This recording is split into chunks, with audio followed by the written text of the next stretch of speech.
Today I'd like to talk to you about my own personal experience that coincides with the passage for today. The passage is going to be 1 Corinthians chapter 4, verses 19 through 20.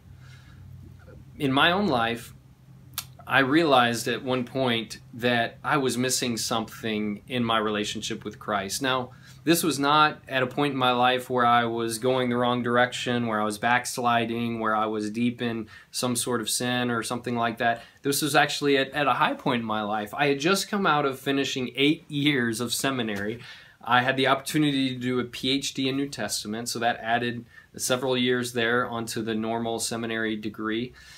It was a wonderful experience, and I came out feeling so energized, so hopeful for full-time Christian ministry. I had been doing part-time ministry along the side as a student, but here I was finally full-time, full bore, giving it all I had to try to make more disciples of Jesus Christ.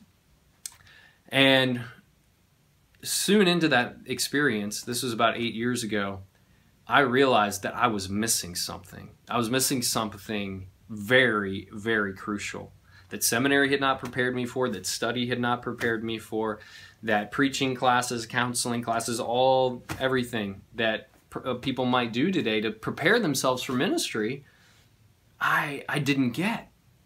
And what I've come to realize is that many of us are like myself.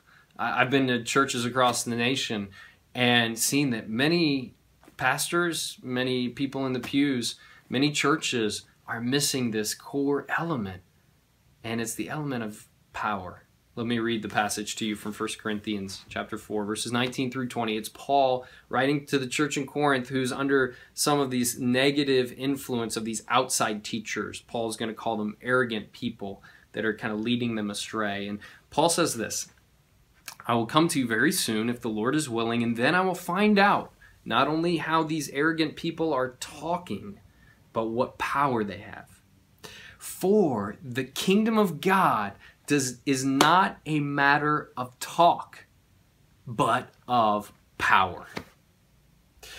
Paul's test for you and for me and for our churches is, I don't want to hear you talk. I don't want to hear what you have to say, how well you can articulate your faith.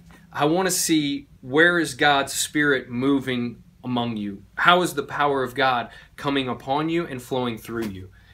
And that's Paul's test. And I knew that if I were coming to Paul and having that test run by me at that time in my life, those 8 years ago or so, I knew that I could give all the right answers. I knew that I had been trained and equipped to be able to quote verses, answer theological difficulties, preach, and so on and so forth. But what I could not do, what I was not trained to do, what was not even an expectation on my radar of what God was wanting from me, was power.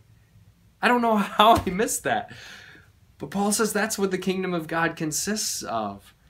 And so we need to come back to this issue that the kingdom of God, Christianity itself, being a disciple of Jesus Christ, being the church of the living God in our day and age, is an issue of power. We need the power of God, and we can get it back. So we're going to look more at this issue of experiencing God's power, what it is, how did we lose it, and how do we get it back?